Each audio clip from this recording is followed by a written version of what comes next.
अहो ऐकलत का? गाजराचा हलवा करताय, पण तो हवा तसा रसरशीत होत नाही. पाक पुढे जातो आणि मग तो कडकच होतो. त्याला हवा तसा केसरी रंग येत नाही. या सगळ्या समस्या असतील ना, तर बघा मस्त रवाळ दाणेदार हा गाजराचा हलवा तयार होतो. नमस्कार, मी मधुराज रेसिपी फूडी मध्ये तुम्हा सर्वांचं खूप खूप खूप मनापासून स्वागत. गाजर न किसता हा रवाळ दाणेदार गाजराचा हलवा करणार आहोत.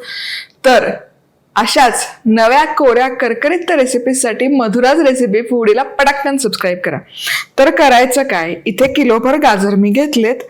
आता स्वच्छ धुवून झालेत, कोरडे केलेत. याचा शिरा काढून घ्यायचा, अगदी महत्वाचं आहे. बरं, हा पिलर आपलाच आहे, म्हणजे अख्खा नाईफ सेट आहे. त्याच सोबत तुमच्या सोयी करता दणदणीत वजनाची आणि प्रीमियम क्वालिटीची मीडियम साईजची ट्रायप्लाय कढई नुकतीच लॉन्च केली आहे. कुठे खरेदी करू शकता? madhurazrecipeclub.com किंवा व्हॉट्सअप नंबर दिलाच आहे. आता या धुतलेल्या गाजरावर हे अशा मुळं असतात बघा, जमिनीखाली आपण हे वाढवतो ना, त्यामुळे हा भाग थोडासा हलकासा सोलून घ्यायचा, म्हणजे त्याची जी थोडी थोडी मुळं असतात ना लटकलेली, ती निघतात आणि हलवा मग चवीला छान लागतो.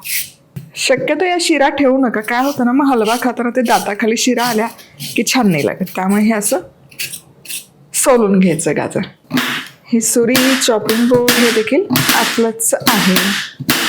आता काही जण काय करतात, हा मधला पांढरा गरचा भाग असतो ना, हा काढून टाकतात, पण तशी काही गरज नाही.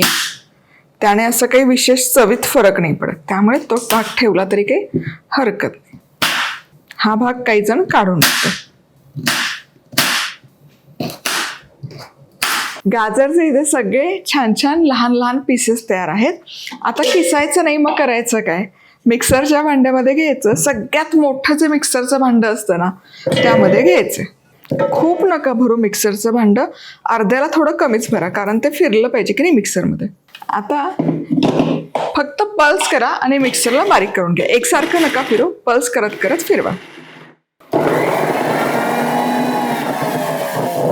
एकसारखं फिरवू नका. काय होतं, एकसारखं फिरवलं ना की त्याचा ज्यूस तयार होईल, गाजरला पाणी खूप येईल. त्यामुळे नुसतं पल्स करत करत फिरवून घ्या. आता हे काढूयात. बघा, गाजर आपण किसतो त्यापेक्षाही भारी झालंय की नाही. आता याच प्रकारे सगळे गाजर मी मिक्सरला फिरवून घेते.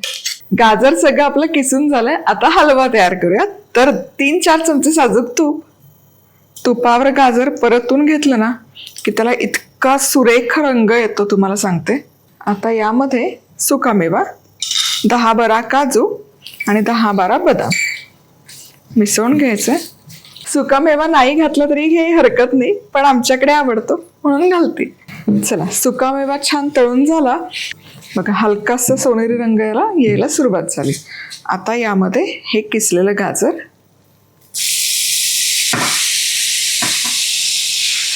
काय दिसतंय भारी, वा वा वा. आता हे मिसळायचं.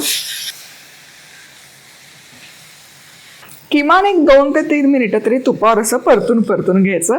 जितकं छान तुम्ही हे गाजर परतून घ्याल ना, तितके छान त्याला ते हलव्याला रंग छान चढतो त्या गाजरचा. बा, चला, मस्त परतून झाला. गाजरला रंग बघा काय सुरेख दिसतोय, वा. आता यावर झाकण ठेवायचं आणि किमान 10 मिनिटं तरी झाकण ठेवून हे वाफवून घ्यायचं. असं छान वाफवला आणि तुपावर तो गाजर शिजवलं ना की त्या हलव्यामध्ये काय चव येते तुम्हाला सांगते. अगदी मंद आचेवर झाकण ठेवून शिजवू दे. मध्ये मध्ये वाटलं तर 3-4 मिनिटाला काढून एकदा मिक्स करून पुन्हा झाकून पुन्हा ठेवायचं. आता 5 मिनिटं झाले, मंद आचेवर गाजर वाफवलंय. झाकण काढूयात. वा वा वा वा, काय दिसतंय. आता पुन्हा एकदा मिसळायचं,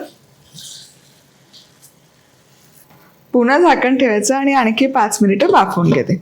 बरं, ते होतंय तोवर इथे एक बाउलमध्ये 1 कप दूध घेते.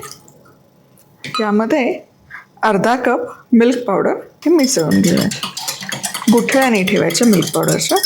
आता इथे मी मिल्क पावडर वापरते, पण तुम्ही इथे 1 कप दूध आणि एक 50 ते 100 ग्रॅम खवा वापरला काही हरकत नाही. खवा फक्त हलकासा भाजून मग गाजरमध्ये घाला. आता गाजर बरोबर 10 मिनिटं झालं मी वाफवून घेतलंय. वा, बहारदार बघा, अजिबात करपलं नाहीये, चिकटलं नाहीये, पण मस्त रसरशीत झालंय आणि हलकं हलकं पाणी त्याला सुटायला सुरुवात झाली. आता हे दूध आणि मिल्क पावडरचं मिश्रण आपण करून घेतलं, हे सगळं यामध्ये घालायचं. मिसळून घेऊयात. आणि आता अजिबात झाकण न ठेवता मध्यम आचेवर हे छान शिजवून घ्यायचं एकत्र. आता दुधामुळे तरी याचा रंग असा फिकट वाटला तरी जसं शिजतं तसं त्याचा रंग छान असा नैसर्गिक पुन्हा यायला सुरुवात होते. 5 मिनिटं मध्यम आचेवर शिजवून घेतलं आणि बघा हलकंसं पातळ झालंय मिश्रण. आणि याचा रंग जितका फिकट होता ना तो आता बदलून हळूहळू याला केशरी रंग यायला पुन्हा सुरुवात झाली बघा. आता हे मिश्रण आणखी हलकं घट्ट होईपर्यंत शिजवून घ्यायचं. आणखी एक 10 मिनिटं लागतील. आणखी 10 मिनिटं हे शिजवलं आणि बघा जसं हे शिजतंय तसं त्याला रंग खूप छान येतोय बहारदार असा. आता या स्टेजला यामध्ये आपण घालूयात साखर. आता गाजर आहे ना प्रचंड गोड असतं, त्यामुळे मी 1 किलो गाजर असेल तर अर्धा कपच साखर वापरते, तितकी पुरेशी होते. तुम्हाला खूप आणखी गोड लागत असेल तर साखरेचं प्रमाण वाढवा. माझ्या दृष्टीने हे अचूक आहे, कारण दुधामध्ये साखर असते, मिल्क पावडरमध्ये साखर असते, गाजरात साखर असते, त्यामुळे वाढीव साखर नाही घातली तरी चालतंय, पण थोडी मी घालते. मिसळ याचं साखर घातली की याला छान पाणी सुटतं. आणखी एक 10 ते 15 मिनिटं आता हे शिजवून घ्यायचं. बघा साखरेला पाणी सुटतं आणि पुन्हा हा लपलपीत हलवा होतो. कमाल दिसतोय, क्या बात आहे. आता यामध्ये घालूयात वेलदोड्याची पूड. वाह, मिसळूयात.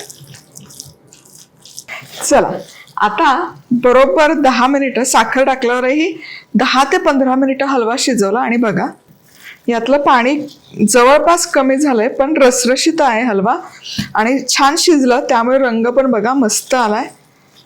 आता यापेक्षा जास्त आहे ना अजिबात हलवा शिजवायचा नाही. तर यापेक्षा जास्त शिजवलं की काय होतं, मग ते कडक कडक होतो. त्याचा सॉफ्टनेस आहे, मऊ किंवा अलवार जो लागतो ना खाताना, मेल्ट इन माउथ म्हणतो, ते टेक्स्चर निघतं आणि मग तो पाक होतो त्या साखरेचा आणि मग तो कडक कडक होऊन जातो खायला. म्हणून इथे हलकंसं पाण्याचा अंश असताना गॅस बंद करायचा आणि रवाळ दाणेदार गाजराचा हलवा तयार. इतका अफलातून लागतो तुम्हाला सांगते. सो फ्रीजमध्ये ठेवला तर 8 ते 10 दिवस छान टिकतो, अजिबात खराब होत नाही. रूम टेम्परेचरवर 2 दिवस टिकतो, कारण दूध आणि मिल्क पावडर आहे, त्यामुळे 2 ते 3 दिवस डोक्यावरून पाणी. पण फ्रीजमध्ये 8 ते 10 दिवस व्यवस्थित टिकतो.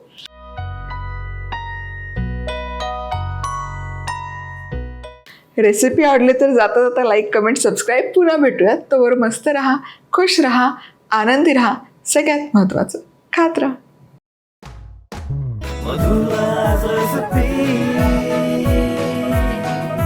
मधुराज रेसिपी, महाराष्ट्राची अस्सल चव.